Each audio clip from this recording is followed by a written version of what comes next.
ประเทศกำสังสิมหัตเดียวเต May 13, 2023 May 13 hi Pathin hagaw amata in inam sungo Tupun kamsang ta ay vil now masapin yihin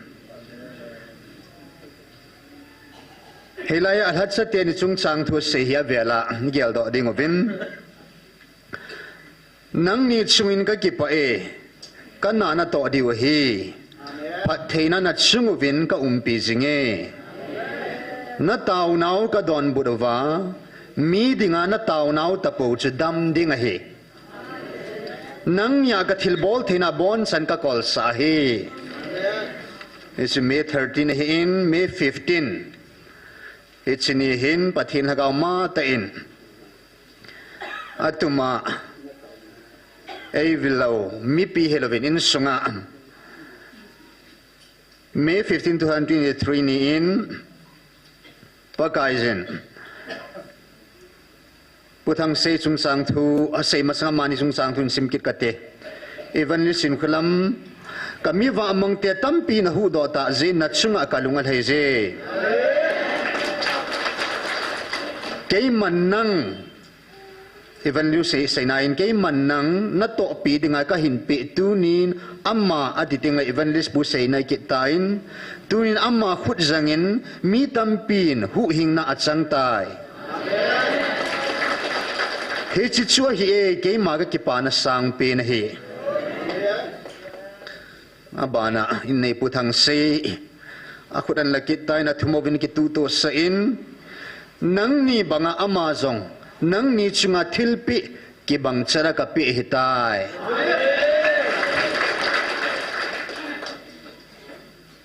Tunitsan gaya tao na lahat sa nampia di nga damlaw tsana di nga tao na pangunsu talaan na Saturday, Sunday sila habdakara khatwe counseling hoy ta chizom zingahin. Personal counseling ngay sa honzong hilay mo na hinalut na ngay puin Nang mami mala dam na ngay sa honzong nampi hilaimun nampi namhu ma tao na achun nang mihing lunggel nang may nang changse tao na ngay chaj na pulo na ngay poy patinangan silhat sa umin amani ko man kitao sa jing theo hi hulai mun adam lo silai kitao piang dam di punte ahin la amani in Hechivang hinampi itaw pi ngay ti anpul mo mo na tutsu mahin. Ya pagkaisin tunit san gehin kayong zingka siya nampi nga kataong na he kay mga personal din ka tumka lo he. But henay. November 5, 2023 chun ipaw mangzakub Pagka Yesu kata sani tupun lai tain mitsohin homo nomin neidam sain tin mila ang pengin. Pagka isin kalupin na dinga kasimehet. Amin hana ding nampin tao kuwa zong leon hade punte. Pagka into ogun ne kada simehet. Hizechun tunin til umdan ho hi hagawa pagain bong no hitalova en ham ne khari hu to kelo na chu hi chwa da bang nang ma hagaw lung minai thil na ki su tu the mangai zen nam pi taw namuna chu tu ta bangat na ngai chat mo mo ngai le na changin jong lung lu tain taw le chun he nain Chinga chanay lo nuchun patin ko macha thumai le ahon atam taw lo pa chang sia taw wa patin sa pa pi ta sanana tong patin ei bove so pitio nang ding chu na chang sen jong taw jong le sen pa kai na don bu ding hi en ki thu pi ding en pa kai la cha te ne pi na ya ta salama nang ma mimal in sungai chat ho chu hilai sung na khun pulu do ten Hilai nampi tao namuna nami su tulin la lin ho ai lo le nam thu to ke sai ho mi khadai jong le nampi adinga pakai lam ka ei tun pi ho ham nampi adinga i pan khom na ho mi mal hi jong le nampi adinga mi poi mo hat tum be pathinin ammo pu na dola pakain give thila na pe la ya chen te si ho bang chu pakain na tha hat mo ta in hol ha cha chi ki rong le na tha la sam ta in na in sunga ding ki taw na cha khop se tai ti so ami dung zia na abang loi chu na tha la sam ta in nang hin taw na in pan la na ti so nam pya ding ama mi dung zia na ya chu hi cho ta bang ai mo lung su to in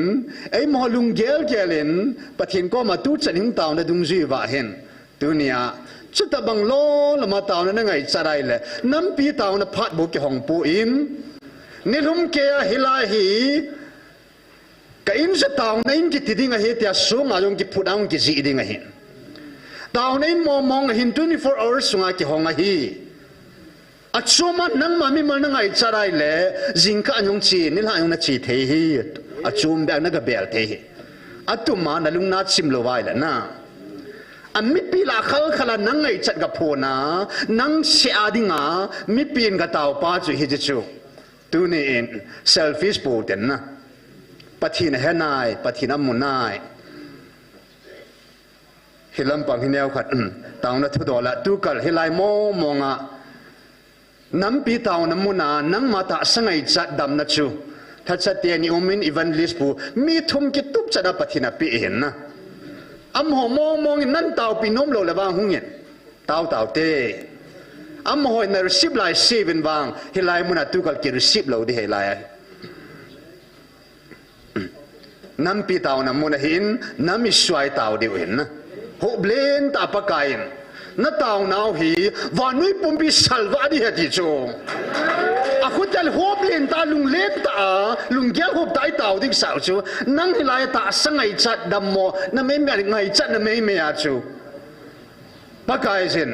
ta sa Israel hoti banga chu ta salam thil nga na chi ki vat diwei pon na ngai chanaw te hiong hi cho chu amunom hi azang ma hi chu jong le counseling jong pathin thu hoi ta tha cha te ni jinga hin jing jong le kit de ka hin lung lu ta in angai nom chan le chong la ve bela jaw nom hon jong lung lu ta i jaw wa ka he tai ti lo wa a he be nom hoi i jaw jing theu hin jing ni koyong le kit ding a hin me 15 a pathin ha ga ma ta in ha ga mang thai thu min pha na hi su ji pathin ha ga mang thai mo min pha ting le anh su te jin all ki khel jing nem de na ngai lu na pa na ya cha ku na counseling hi hap ta si hilowa silai chu mi tam anatamin ani si da bang ani ki bol chu hin na tun hei le hap da khala khat be ti ho chu ki bol hin ya hin alung lut sana dinga personal counseling a pathilei vet pi hi pi pen chu spirit first chu amma hil hagaw e vet piu hagaw e ko sa piu e hon ta sa jo e ko sa na lai cho na hagaw din mun ju ki shu chen la chun e bona dunya kham chen ki bol ham hagaw din mun ki chi lo je cho e bona nang ma ta sa ngai chat bo wa din ma lung pu de nei na lai ham na hagaw din mun ki chi lo je cho hagaw din mun ki chi ti ngai le ta salam cha hi sa cho na wa ta ve to hagawa hinna dita ki het china dita nei ata sa hinna yong ki chi hagawa ki chi lo ho chu ata sa hin khuyong ki chi lo hagawa ki chi ma sauten hagaw din mun hi su chen ma saleu han ta sa chun cham lo hi la zui hi I ta bangin ta sa chu ki su chen goin lang ki su thieng goin lang I ta bang dam jong la chun na hagaw dam lo vai le na ta sa chu dam so di pun te la sim tun na hin na thu ya khat na ti banga hilai muna ta ho hin akhat na chal hagaw cha khat nai ko ngai na ta sa na hin kho hagaw umin hagaw cha khat na ne ke ko ngai sang pe na ta sa vai hom sa hi na lung thim vai hom sa hi na hagaw chu chung nung ko in lang hagaw chu khat nain gel kho pen gel sang pen he ji din mun zo chu chin le hon cham lo hela je ta sa chan anung an zui ding hi in he je chu neu kha hilai taw naw mun tu chan ge kum nyung thing ding ai ta in hing taw naw hi to ki thona si neu khat hagaw bong noi hi la en ham ne kha hi ta je wa chu ngai ha sa sa ding o jong i het khan thei diu da i het khan thei diu i le khan thei diu ta ja chu hang san ta kan se hin tin tu hin taw na langa na lu do tin pakain tu chunga thilpha ei bol pi hong sam number som ni langa che va nai le ke holding in thilpha nei bol be pi piun bon ngan la jong chun khuni chit hoi ta ta nei se pi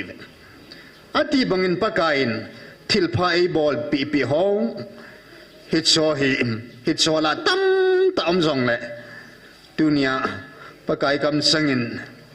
ei se pi ho le Michael Van Tilin ei sap hum pi ho khalani na sim da utin Michael Van Tilin May 11 2023 ni in hilai mun ya la hen Van Til gilo thilaliang pa mudingin he je thu ya samen in sim nge hechlai chunga khu pathin Van Til khat aman thilaliang pa chun Van Til hat ta Michael Van Til ra seina hin ipias samam Michael Van Til chun tunin nagam sungwa satan lengam ki chai dinga hitai atie hezi chu ka ponat besya ka ka hi chipat ta ju thilaliang pa ju ka ma penga na hi bang se su hin hi chi pi jinam tile amma ho zo se Van Til kilo ho zo se ki gop khom wa zong aki chat pin pau Michael Van Tilin hilai muna hidinga tunin nagam sungwa satan lengam ki chai dinga hitai tinas sameti hallelujah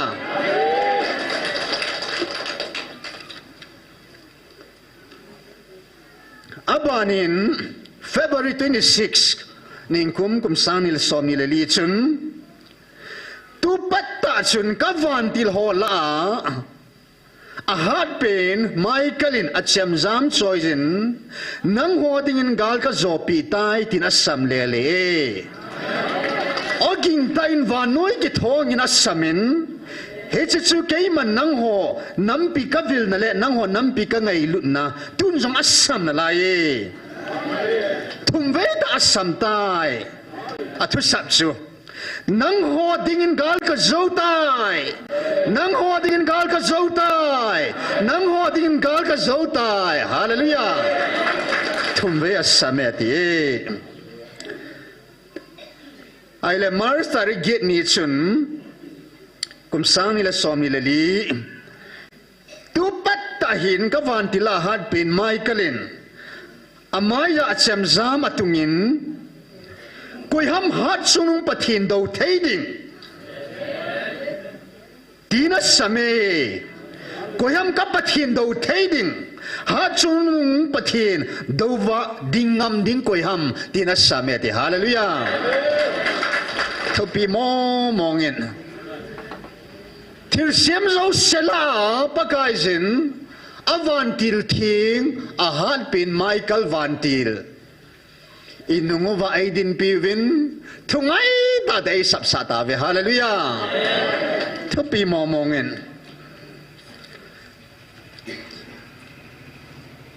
abana chisu Michael Van Til kam sang hi in khalani van mi te kam pa hon sim kirotin yun tarik nga kum sang ni le som ni lilia chun ka van mi te hon navet nom pe no hi Hinjing pathin hat sunung ta sana kal sung sing ho hu mi ham pha nam mi te hi ve ti ve hallelujah ka van mi te le serfim hon zong he chi nam mi te chunga hinjing hat sunung pathin itilom loma angai lut nam mi te hitavam ativin agelovin amuchen ta ve hallelujah thopi mo mong hen July tarik som la ni na chun 2024 van mi te kam pau hi siong hi nang ho wang na hin patwa zong van mi ten pathin ngai lu cha te hi ve hallelujah tian het pi tawin mi ham phachung na hi ta ve pakain nang ho kalal to na dal ha kalal to nang to thim thailova ka ngai lut sa te vila ka hung ting le vana seraphim te hon lung len la sa ve hallelujah sile vana van mi zanel hoin van mi te hoin nang ho nam hi o chat na la sa ve hallelujah khate in seraphim on lung len la sao van mi te ho in ei ho nam hi ei vil now hi o chan la sao hallelujah ei ho nam vil te ta san ho in ki pan lai sa ve hallelujah masang jut ke main nang ho nam sang se bo hi ka hung vil hin tun wang ka van mi zanel ka hung ta ya ti hallelujah ka pi mo mong tai Hejen patinin mu thailovin van ti ho zong ai pevin mu thain zong van ai pompia vai pula thani e wa gam pompi sanga vai hom pa sang alle thuma hat zo pa zong pakain pathin di ta hi pot sinan e tun pi ta ve hallelujah Tir sim zo sila hat pen Michael van tili nungo va ding ta van wim him zo sila gam thunei pen super power soi pen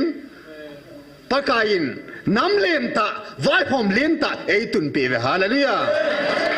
I ham phat dan hi tunin hi zo sila chen he pan a sin ka van ti ho ka pizin ki pa hivin gam pumpis avai hom ba sang alle thuma hat zopa katun pi zevin ki pa hivin hat chunung pathin satin hi zevin ki pa vin hallelujah azichu van lal tu na to pa kalal to na zong hi kanam lan kat satin ne diu chu kalal to na thubu zong ne pu vetis koi ma ka her salu hetisu Hisi van lal to na ikay main tun sura dinga kakipu da hets akhel pium thailo na hisi lal to na chu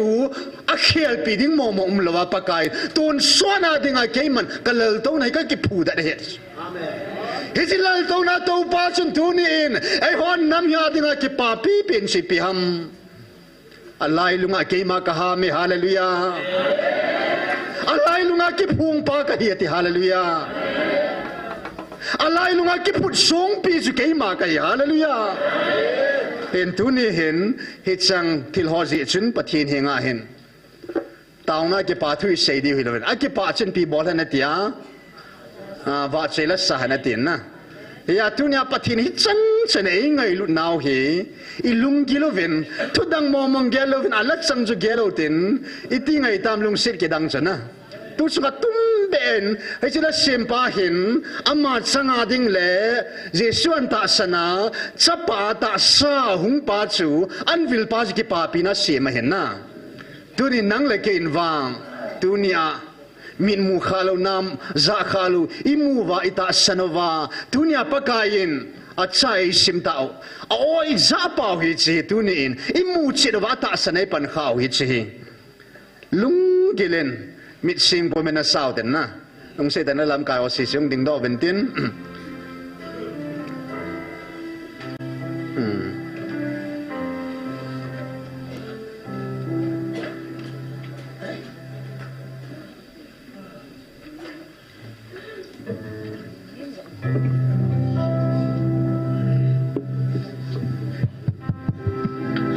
Hello.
tóm cắt lung sẽ tân mít sinh ta điều thế oging hilovin ilungilin ilhagavin kipat hu pathin hinga oging lo helin saying na gungot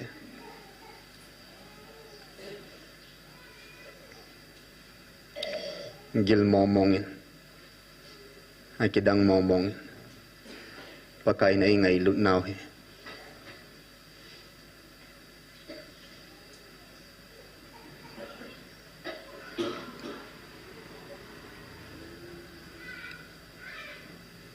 Israel si kihizong le Hagaw Israel omen ta sa Israel omtan pagkain na kantain ta sa Israel chuba amang tehi Hagaw Israel wang su pagkain annam hitalawa at sa simta ziwa ba amang te talawdit ipuluyo Abraham banga gamti gam ilumawa hinalekha ba imino zilut piu hiti mantam hitam iti kipamamong hitam kiltan galovin tuni in nam si ikihizong le tu chungali ipisi amham pakain mail hai tehi ipidi nga na simham tuni Goliath si ipidi nga sima David si ipidi nga sima mail hai ipisi asima kuki ipisi ay simoham tunin pathin til sim si hiben tuni in pakain ngay lut na in katsa tinay kautave hallelujah ngay lut na atsa ay kauta zeven o eza is eza sa ve hallelujah amhon wang o za poi amho wang pakai na mel matew ay tipi ve tuni pakai vanui khang thu sima num khlo za kit taloding hichi pakai ngai lut ko na o ko na phat sunga hi azza me hilova azza a adam adawdal zo kit na lai azza a atta sana in muna yung tolova athupi ni na hilai mun ngela amun thinga chan na chan kha ka chan kha iti ham phat umita vanuin wang hepoi ata sanu hojong hepoi email mati on hepapo ve ai wanga tunia o tuni san ge akidang kasapin kalhu bun jang ban pha lo pakai ka doa pakai jin kangai lut na le ka thilgun ka tu gun ka thu hing hi nang mi mi pin he zo ding ham nang ipina khu do zo da mai tin a jesu van sanga sang zo hetin lấy sit sanga zong sao zo hetin tuy khang lin sanga lin zo hetin nui mi gam sanga zong thu zo heti atp oh het chan chana tu ni a gelmo mongovin pakai van lal to na alal to na dal ha e honam e vil jiva o e za sao hi hichikal wala ki pana din ka hepoi pakai o iza o hi sim tilako na min pathin hin hota dunia mo sibo ham alhat sa ho thim gaw sol sa ho ham kadin pakai o na za hi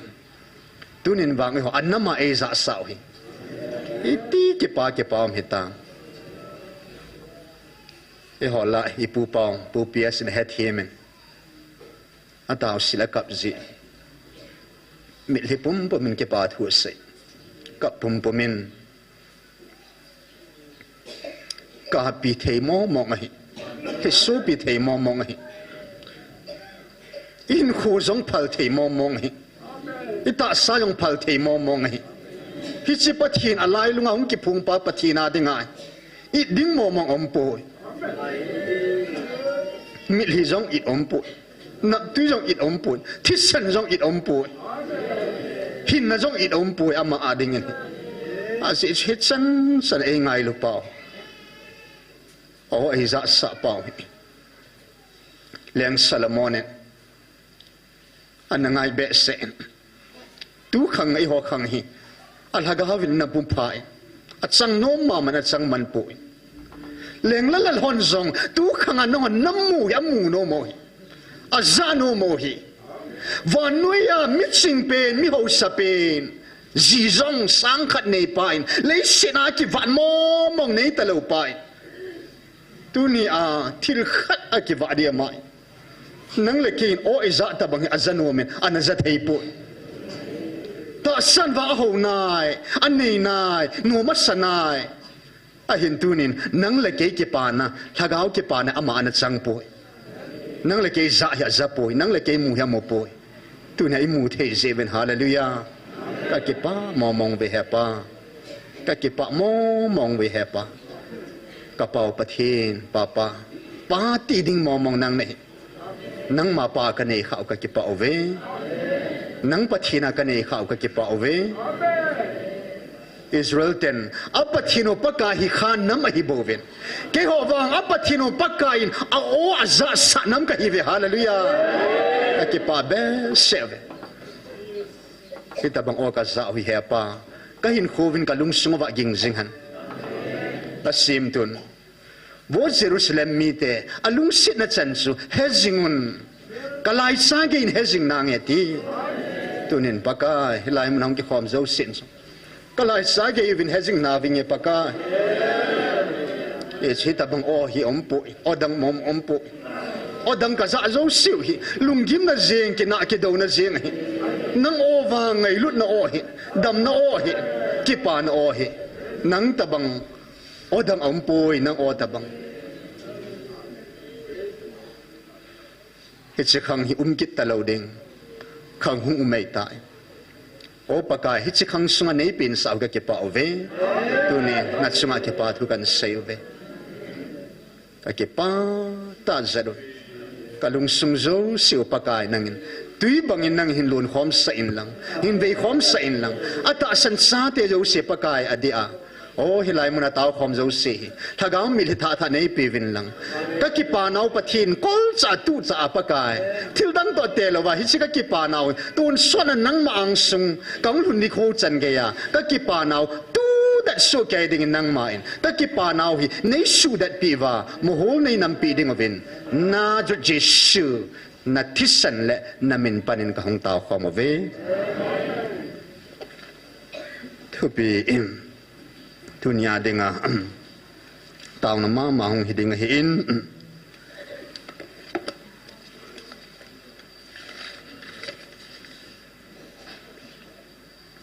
thu pon bung som le git sang som ko sim leo han Babylon khupi chu hitsin nu meinu chu tivet abana thu pon bung som la ko achun sim kit leo han sang git na achun Hisimonu Jerusalem khupi chu tikirin te hiten chu khupi chom che Babylon khupi Jerusalem khupi tha khat chu mo to te ka hin khat wang chu hitsin nu meinu amanu aketin ai lamma nu hi apun sil hi tabang ham tiai le tonji pun nem hi chi jong le ama hi tonji pun nem Babylon meinu pun sil su akalal su tonji pun nem su pun san dup le pun san thi ba he ahila khupi tha Jerusalem hi chi mong nu chu avon su itabang ham ti ai le ton si pun nem ma ma hi in a hin la itabang pun ham ti ai le akang set chile clean a thing set ton si pun nem valai lai le ngim sel pun bang a het pun kang set het a pun han ski bang lo pun chu hi chi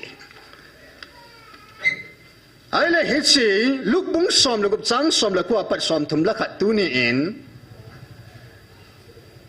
mi ho pa pa ka yisun hitsi allegory te ka thua jong se hin te athu sim ta tan jong gom lo mai the hin la hi hi te ka na thua se na hin hi chi van nui le se da hin mi ho pa au min mi vai cha pa au me mi vai cha pa chu a vai cha dan dan chu khut do pa het khut do na lai na a vai cha dan chu ham se dan chu khut do chan ge ya hi vai cha ai la hi chi mi ho sa pa chun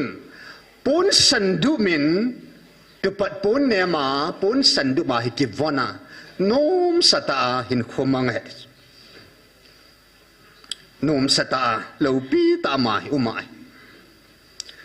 ai le hi chi khut do pa chu mi ho pa wang amina ki sei pu in mi vai cha pa wang chu wana hinna le khabwa mina ta ji chin amin la jara sakete hallelujah amen ne thi mo wa mi ho sa pa ya min ki ji lo chu ipi jinam hinna le khabwa min ji lo chung lo chu van dil ten a ji lo ai le hi chi la jara si khut do pa hin en mal mi ho sapa en nat ho en mal ha za ho hi ki na khate le tia oi van ding bo gel na ha ma hin khut ado ati pum pi zo sina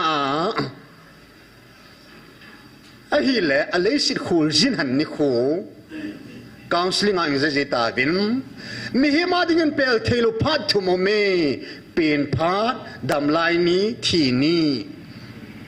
lấy sự khổ dính nào hết chỉ hình khổ in này sung hết chỉ phát chú khổ dính nan lấy sự chú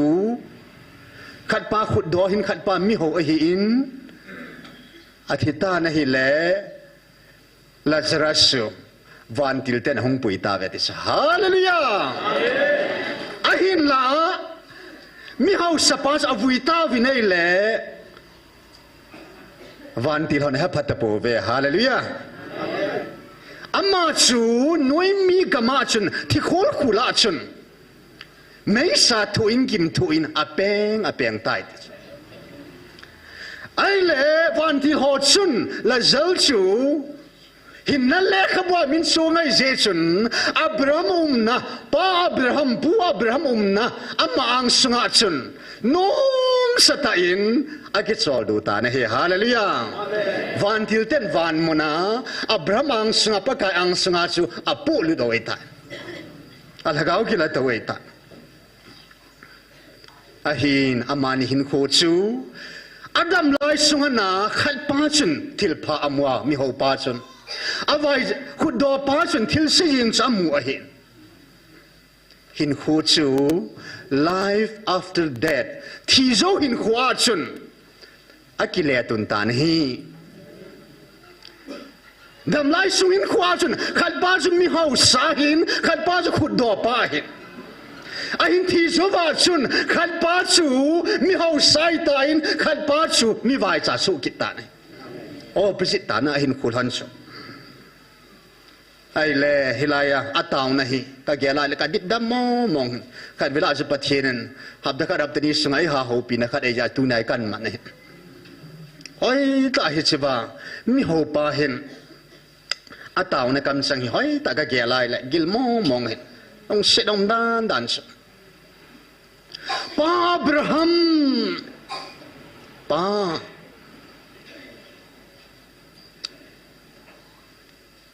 kadang chak no ding in hin tui bat khat be hi zong la na la zer chun khut ngwa hin tui de kwat han lang kadang hi hung su no pi han khat ve ataven ataw na ke don but po izinam tila chi sanang ma nom satanaw ma til phajing na mua amma in til phalo anamwa gan thei ta anom che chu hi thei po ani na hong taw kit ta a hi poi pa bram chu hi ta zong le tu hin su pi pasanga kanin a su pi hon gel do kit chona a hing na la a su pi ho chu ta sa bo chang na la a su pi ho ama lagao vu hi ta chu tu chung yang pakai the pun ai sei pi ta vin van til kilo hong ke phung ta vin a sei ve le se til ho zo se ke hong ma ding ka ti pu ve ti chu na ta sao rồi hi mading ka ti pu ve ke hon so ka bui pi pe no ka dei pe no chu na laga wo hi hati chu amen pathin a dei pin pi ham laga he ka ti ula ki hon ka dei u chi chi laga chu hati chu en ke hon mi ka za wa ka mi za ho wa ku na ke hon tu chung gala se ham athi ho la se ham ka he pon na tu chunga no ho nam chunga jong hin hagao so mi la segi hi ke ho ko ma hong lung ta ve ti da mun lung mi ho pa banga cho al hagao da mun a lung ami wang he pu ve a hin la van til gilo thil leng ho da muna ho chun muthima ho chun hagao so mi la segi chu ke ho no ho la ka mi za ho am ho zangin al hagao bo hi mi so mi la segi hi ke ho ka chang ve ti da mun lung ki chi cha liu cham ho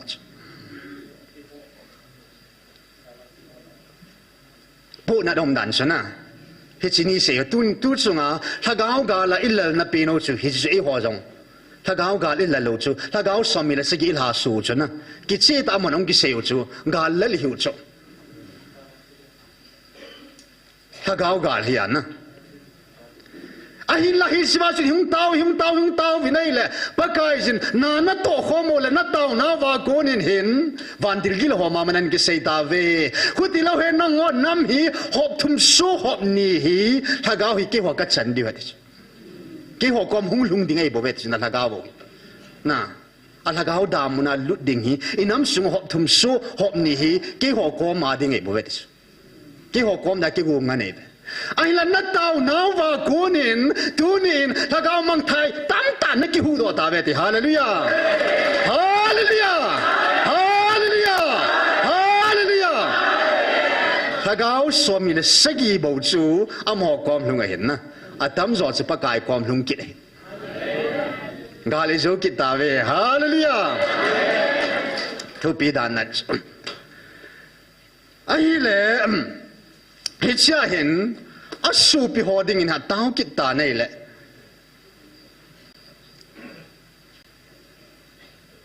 an don but kit na chen pa Abraham an don but kit ta a hil ding om na ve mo si om nai thim ga ho om nai am mo thu se chu ngai zu han ati pi nei a hin la ama tabang bang chan hi zi chen ama tabang bang na hi zi chen ama zong le si da chu ta sam mi na ta sangai chan na leilam lungai na na dim khare zi chun van nuya anal hum mang hi zi chun ama lungput tabang chada manangai chat chu asu pi ho jong chun mo si tu hil them ga ho tu hil me ata san liu cha ging chapu athum nai na tao kit ta in athi hola mi khat be la zal hi zong le athi hola mi khat be chu nei sol pi te te in thum ve tao cho khat na chu adang nong na dinga khut mu a tui vật dòng te po te na tui neo khat li kha di me cha ataw nai ani na taw na chu asu pi mi nga ho amma thu gim ta bang athu lo na ding wa amma ho chun ata san the na ding wa la zal cha sol pi ding cha taw na hi kire adam sungin la zal ha phu in imading atipu ahin la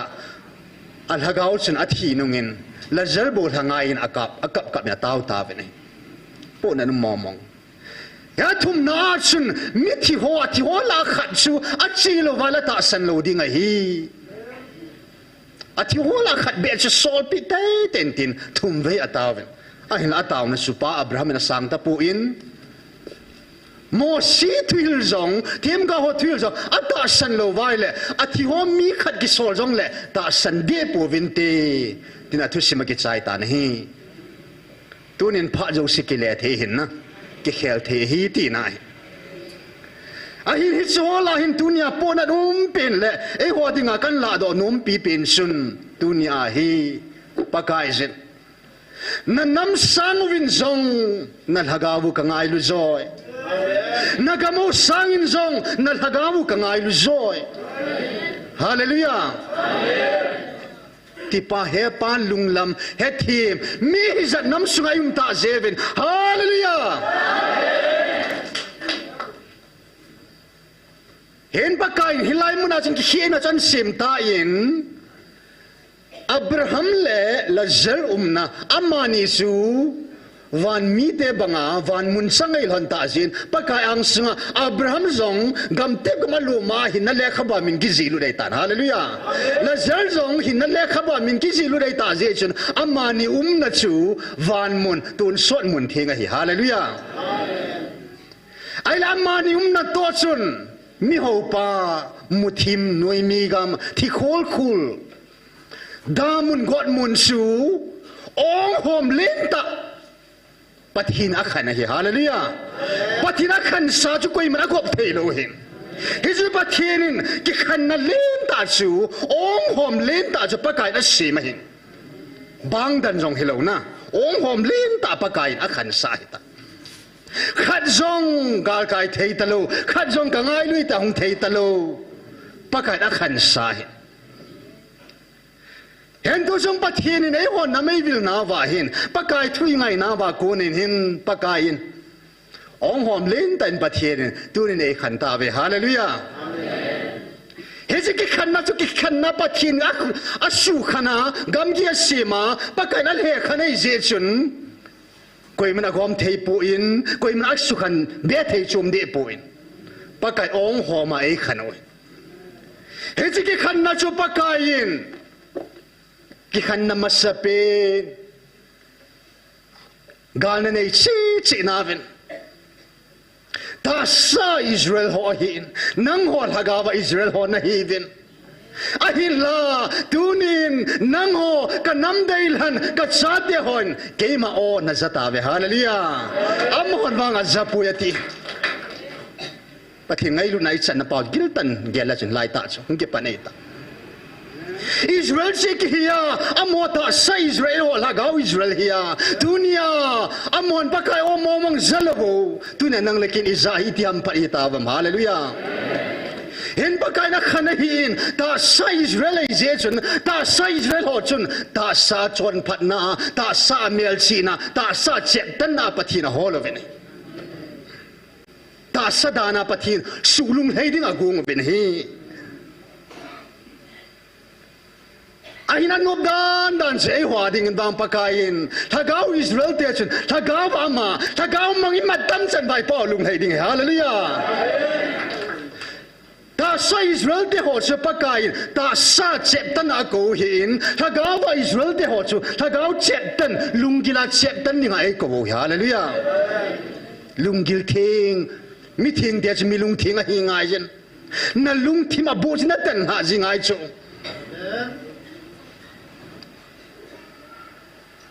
hen pakai his den ki khana len ta ong hom len tan sim ta in tuni nang la ke lagau Israel te hon wa pakai nei vil ta sivin lagau su chan na amma tan an ke pungin he pa in wa na hin le khaba na mino akizi lu ta jin ke pa avinate hallelujah Abraham banga Lazar banga dunia PS hau kip jang min ki zilu ta hallelujah negraba min ki zilu ta chu van miten an mina ki zilu ta jeba record ball ta jeba van miten a het na mi ta hallelujah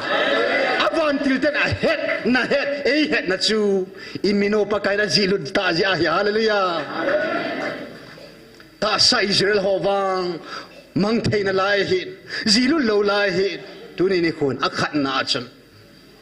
pakain ei ho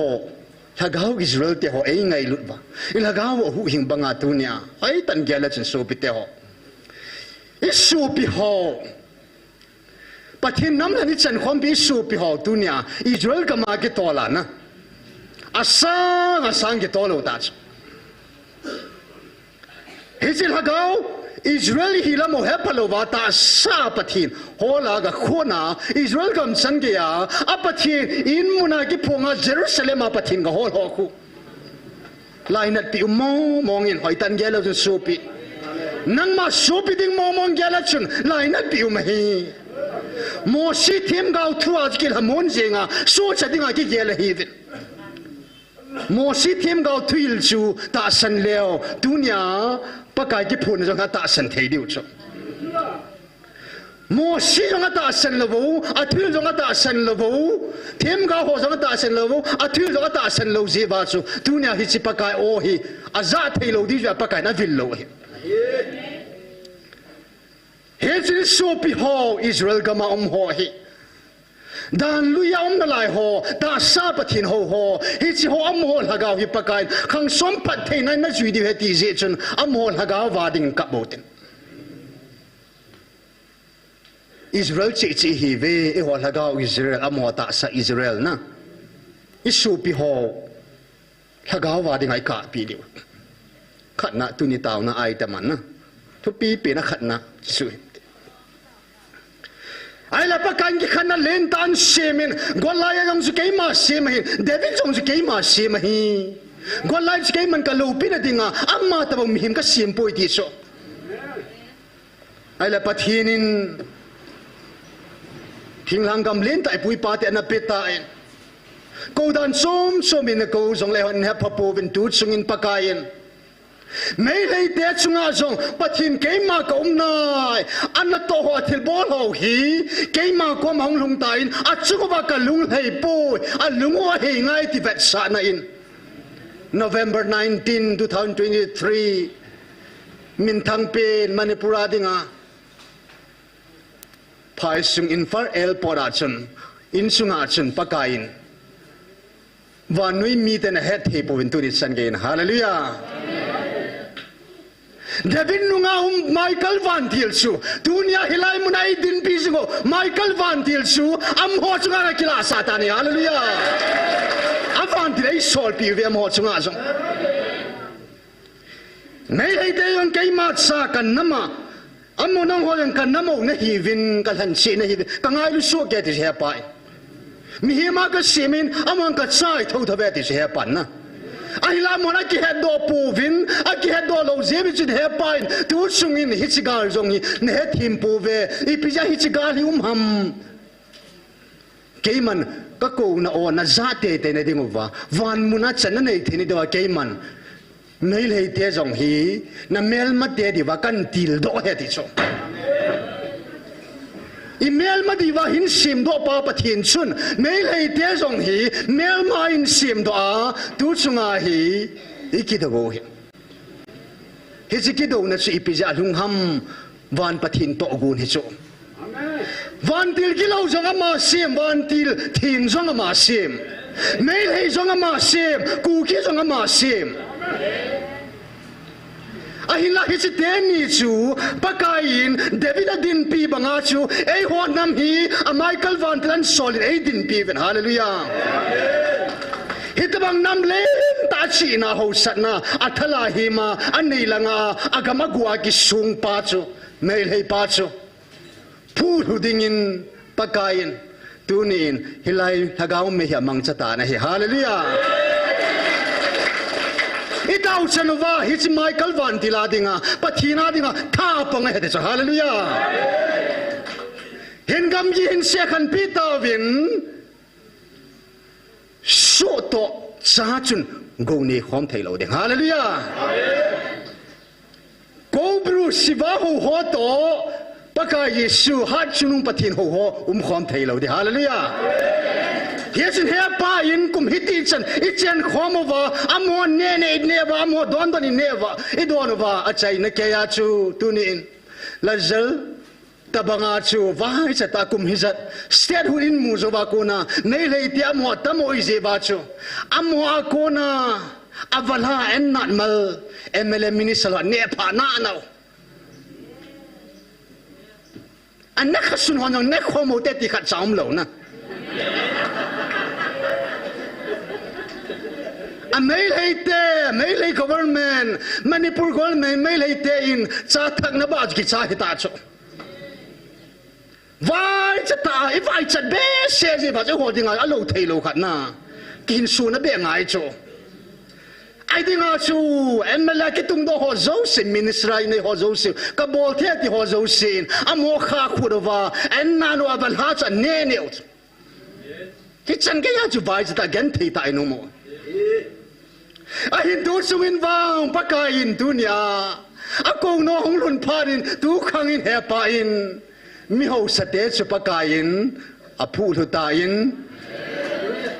na shova na khut noi wang lu de hallelujah HCP say na ham tiai le ta sathun jong hinante a hin hagau thua chu hi chin gal mi te ho hin nang ho ka nam dei han tia ko na hi nang ho chan hi vin amo so hi vin amo koma pathin ka ki phu na thu hin sei pi dingo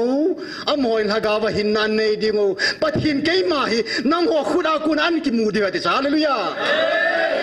lấy xin am hồn kỳ vả này này ô, em hồn mang vả na, em hồn đi vậy cũng cho hallelujah. Anh nhìn na chỉ bị ham, email mà tiệt được pakai sun, na mail mà tiệt đi bên tàu bị bên tin na, iti tàu bị điều ham tiệt là dunia. Hilai muna ki phong hat chunong pathian đi ta hiti, anh hết thế na đi bên tàu bị ute. Am hoa đi ngã thúc bị bên chú hiền na, alhagao som sai. Athum na hong chi nei le tu ni i lei tu la imun izang ta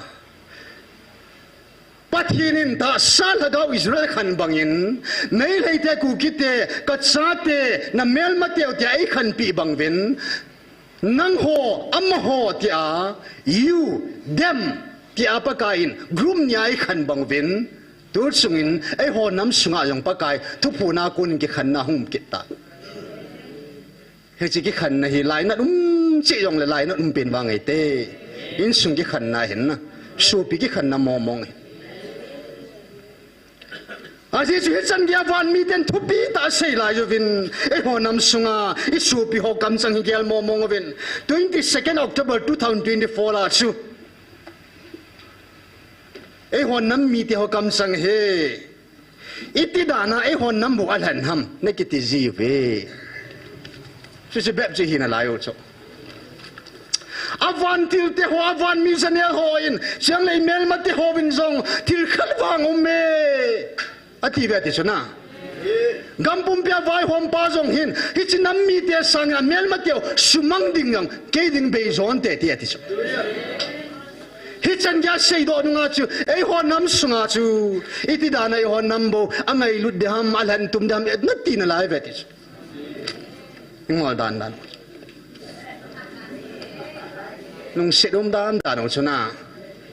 ai là khi chú quay ham thì là na supi mama hi cho na in sung mi mama na thisan ki ba pi na phung na chang ki ba pi yong ka hin lai di cho na pau na ham ki ba pi hi cho na ti ba chan khom pi mama na thisan chan khom pi mama hi cho dunia ei ho in ata san hi bang ki pa ba pakayang atupun ting le ata san hoding an di tan na nampi diu an di in atuing e ho pevin he cha ta san hoding an di in he cha ta san lo hodi hati sana ata san lo hoding a pi yong chu an ta san theina ding ba pi chu ata san ho yong chun ita san nau ikisu da na ding ba e pi ki ro chu akam sang ho ko hen hisikala hin dunia e ho dinga lai na pi pen athum na la athum na pi pen pa he thum ho la hi cha thum na pa he pu na mong mong yen ka din tu pon on satan pa kai van noya dinga ka pe ka thu jong su nanit pu vetis Gospel, Matthew, Mark, Luke, John, Revelation, iti vai simba, ihi bang bachu. Ta sa Israel ho ta bang mama si hiu chei ho. Ki zui de lo na, kita san de lo cho. Achun bana pakai ama ta in ta sata Judam Israel te ho anvil nunga jong chu ta san de lo. Mo si thêm ga hona sei pao ama ta thang pa hong ta san lavo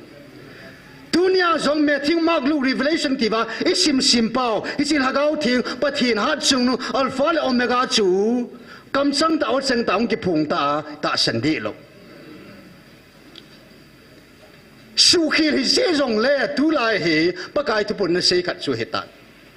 i ham phan nau se he pa in Israel ka ma mi pha tam tao me hi rong le mi khat se naman bo agi su thengin apha na kuna dame te hallelujah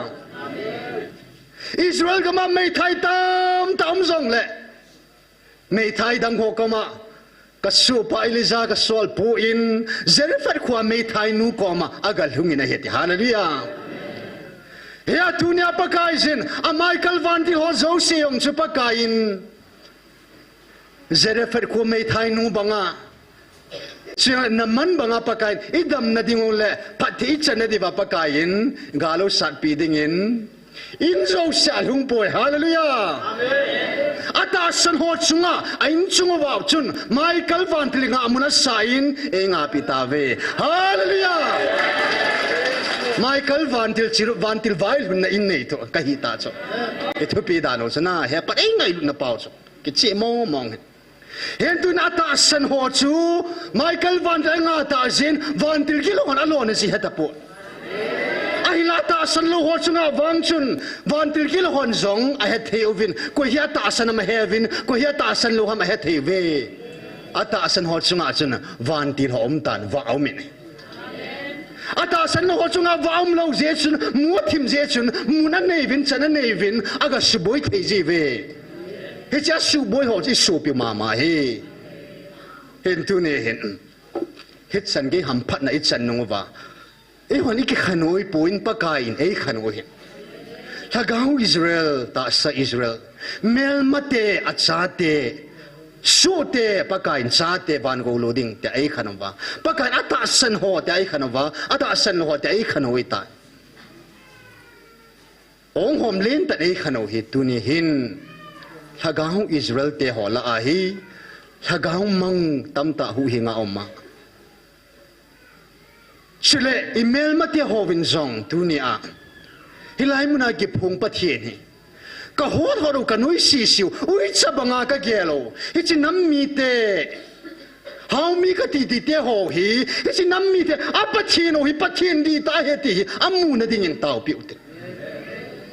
am hola zong ta san sa Christian says you ma hian na ata san hoding in tau pi uten athum na achan inam sungova isu pi ho mo mo thu pi mo mo nge pakai zen thim gao koi ma chang mang chapoi tu chungen mo siang mang chapoi hallelujah mi thi jong khat chang mang chapoi Lazarus jong an sol poin Abraham jong an sol poin thim ga hola khat pen Eliza jong an sol poin sol sa hola jong khat pen ngai lut zon mi thing pu jong an sol poi e honam building in he pai koi man sol poi e honam tung do dingin pathienin koi ma mang chapoi amma ta hung ki phung in he hallelujah mi ho pa wang hi mi ho pa lagao hi pathin ko ma phai khale khung ki phin te te vet ki phin te te ri chu a yesu pathin e ho ei ngai lut tum na paw le ama ki bol na hin na ataw na thumbi ataw na chu ki don but lo chu ahina ma ataw na ki don but lo chu e ho nam wa e chi hop thum sang a tam zoin a so min pa kai le ta ve hallelujah a yesu dang cha dak ta gal lai pat ta ko hamo gal lai tai ai nan nup ta ki tunga ba chela sa a ha tia ko no mo bam gal ki pat ti la chu ne tarik thum 4 5 6 chi me sunga chu kevang kadang nau chadin ka gilong kelok na ngop ka sa danan tium dem thile hin ki kala idin lai tawa hichan ge ya government sipai thalla sang ki chom do te hitta banga golayat banga hat de chu hichika lai ta din muna chu pakai idang ko lai tawa sakhi dang cha kevin si tu ngai chat hona so piti hon na dang cha lai ta operation ki bol hong dang cha ju ti ki don sa ji lo chona operation ke bol chai phat lo ki don cha lo cho dang cha pa na tui ngai chat pa ko he chan ge ya changai chana mi ho pa chu ki pe de lo cho a hin tu ni ko nei ho in Ukraine Russia ke dovin chule Ethiopia ta sa Israel hol le Hamas ke dovin pakain tui vat khat jong pe po ve hallelujah ei ho bang pathenin kum khat ki hilau kum ni sungin tuni sangen pathenin aphat phanin wana konin hintuyan pulain hilai muna hom tari hallelujah hallelujah ke mai ta sana chu amma aku na tui hing puna luya lung ding hi dunia hilai muna hong amil hilong thailo chun hin tu cha te kha lo hidinga hi hilai muna mil hipum mai tau theina pau chu pakai hin tui te sa ta chu mina noi sinam ui cha banga gel chan bo jang pe kham lo te chu pakai wana ku na chan bo in pu pi tau hallelujah chan bo la chan bo phapen wan hin tui hin na chang lain pu pi tau ve he pan hallelujah ki pa momong Gilmong mong hin mi khat be la zar be chne sol pinatina tauna lai a hin la tu ni hin hepai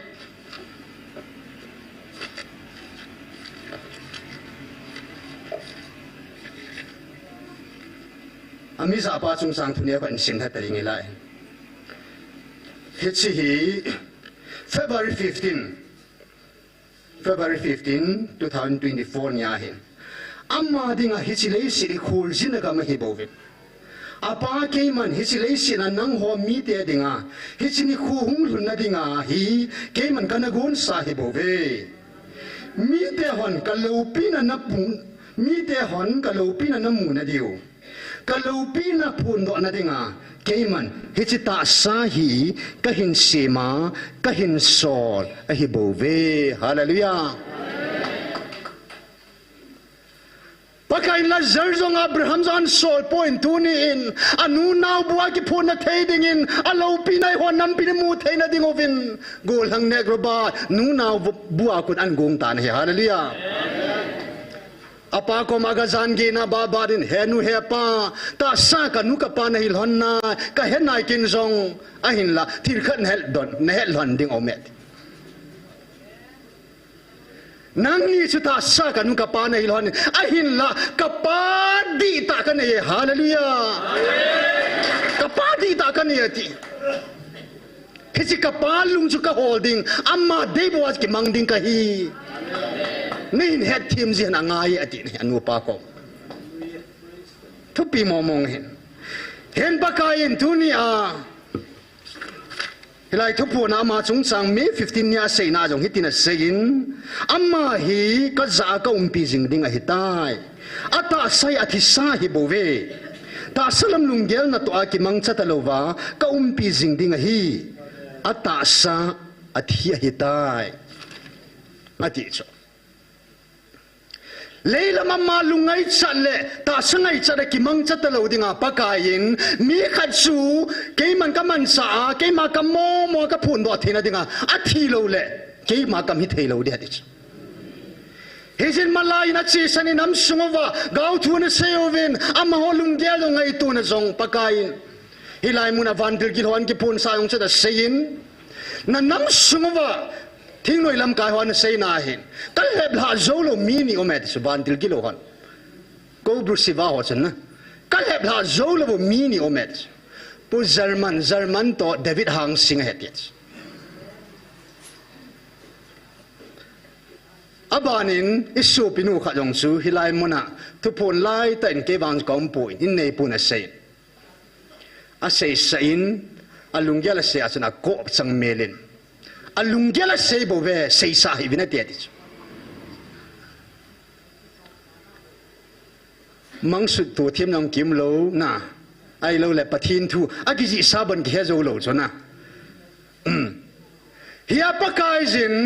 mang thua giống như ta sân lâu đinh ô gạo thua giống như ta sân lâu đinh ô chỉ yang là miếng khăn đinh puma hình lại sang lùng gia là xây đinh ít ta sân thầy lâu đinh ô chỉ yang là bắt hiền van til kí hoàn xóa là zo ít ta sân riêng thầy lâu đinh ô bắt cái anh hết su kẻ này hallelujah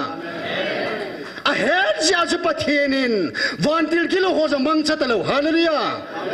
pastor khát chang mang chát bôi thêm gạo khát chang mang chát bôi Reverend khát chang mang chát bôi tao nó khát chang cái hin tao đâm cái hít tiếng quay mà chang mang chát bôi